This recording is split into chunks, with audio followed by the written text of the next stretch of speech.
بسم اللہ الرحمن الرحیم۔ یہ میرے سامنے نخبۃ المسائل ہے، حضرت اقدس مفتی سلمان صاحب منصور پوری دامت برکاتہ العالیہ کے فتاویٰ کا یہ مجموعہ ہے، پہلی جلد ہے اس کی۔ یہ جو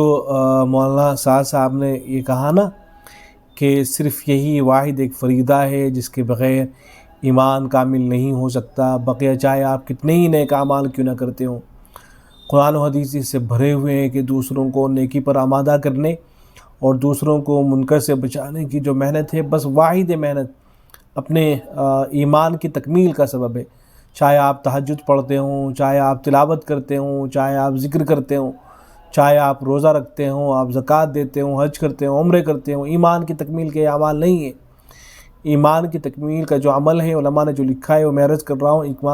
ایمان کی تکمیل کا جو عمل ہے وہ دوسروں کو نیکی پر آمادہ تو صرف یہی واحد ایک فریضہ ہے جس کے ادا کیے بغیر ایمان کامل نہیں ہو سکتا۔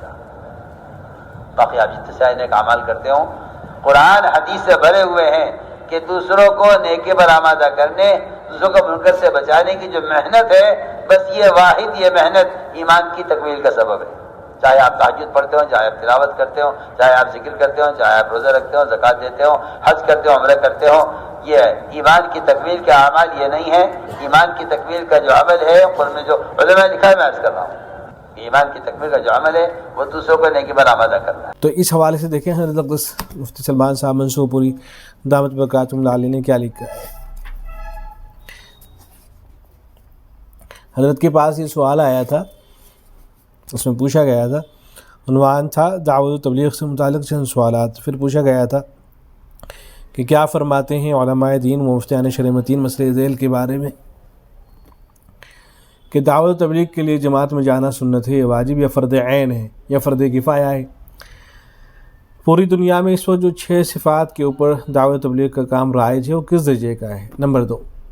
تبلیغ کا لغوی اور اصطلاحی کیا معنی ہے اور تبلیغ اور تعلیم میں کیا فرق ہے اور دونوں میں کون سا زیادہ ضروری ہے؟ نمبر 3، بعض لوگوں کا کہنا ہے کہ بغیر دعوت کے ایمان مکمل نہیں ہوتا، یہی بات مولانا کر رہے ہیں۔ کیا تبلیغ علم حاصل کرنے سے زیادہ ضروری ہے؟ مدلل و مفصل قرآن و حدیث کی روشنی میں جواب تحریر فرمائے۔ تو حضرت نے جواب میں لکھا ہے، پہلا جو جز تھا کہ کیا حیثیت ہے تبلیغی جماعت میں جانے کی، تو اس سے متعلق لکھا ہے کہ اللہ تعالیٰ نے قرآن میں فرمایا ہے وَلْتَكُن مِّنكُمْ أُمَّةٌ يَدْعُونَ إِلَى الْخَيْرِ وَيَأْمُرُونَ بِالْمَعْرُوفِ وَيَنْهَوْنَ عَنِ الْمُنكَرِ، یعنی مسلمانوں میں ایک جماعت ایسی ہونی چاہیے جو دعوت الخیر، امر بالمعروف اور نہی عن المنکر کا کام انجام دے۔ اس آیت کے اعتبار سے بحیثیت مجموعی امت پر یہ فرض کفایہ ہے کہ کسی نہ کسی طور پر دعوت الخیر کا کام جاری رہنا چاہیے، لیکن یہ کام کس انداز اور کس ترتیب پر کیا جائے اس کی شریعت میں کوئی تعین نہیں کی گئی ہے،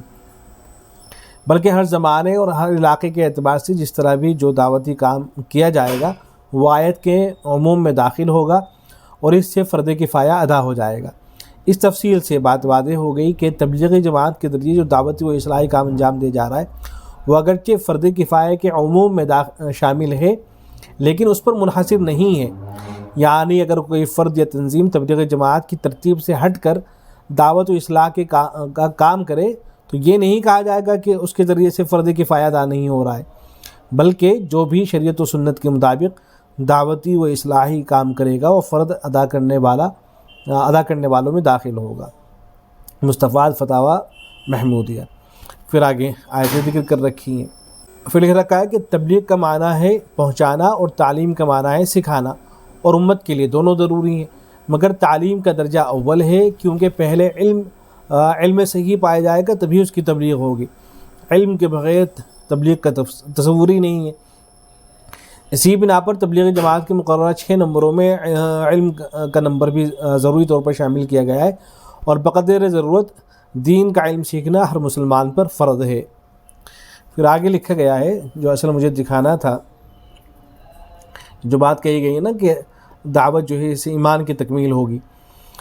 اور اس کے بغیر ایمان کی تکمیل نہیں ہوگی، تو لکھا گیا ہے نمبر 3، کسی کا یہ کہنا کہ بغیر دعوت و تبلیغ کے ایمان مکمل نہیں ہوتا ہے۔ یہ کہا نا کہ آپ جو ہے تہجد پڑھتے ہوں، تلاوت کرتے ہوں، ذکر کرتے ہوں، روزہ رکھتے ہوں، زکوٰۃ حج کرتے ہوں، تو یہ ان سے ایمان کی تکمیل نہیں ہوگی، جو بات کہی گئی ہے۔ تو کہتے ہیں کہ کسی کا یہ کہنا کہ بغیر دعوت تبلیغ کے ایمان مکمل نہیں ہوتا، یہ غلو کی بات ہے، کیونکہ ایمان کا مطلب ہے آدمی دل سے تمام ضروری عقائد پر یقین رکھے، اور اسلام کا تقاضا یہ ہے کہ سبھی فرائض کو بجا لائے اور منکرات سے بچے۔ اس کے لیے کسی خاص جماعت سے وابستہ ہونا لازم نہیں ہے، بلکہ جو شخص بھی صحیح عقیدہ رکھے گا اور دین پر عمل کرے گا وہ کامل مومن کہلائے گا۔ یہ جو باتیں کہی گئی ہیں نا کہ فلاں فلاں فلاں ان سے تو کچھ نہیں ہوگا اور یہ اسی سے ایمان کامل ہوگا، ایک آدمی اگر صحیح عقیدہ رکھ رہا ہے تو اس کا وہ بھی کامل مومن کہلائے گا۔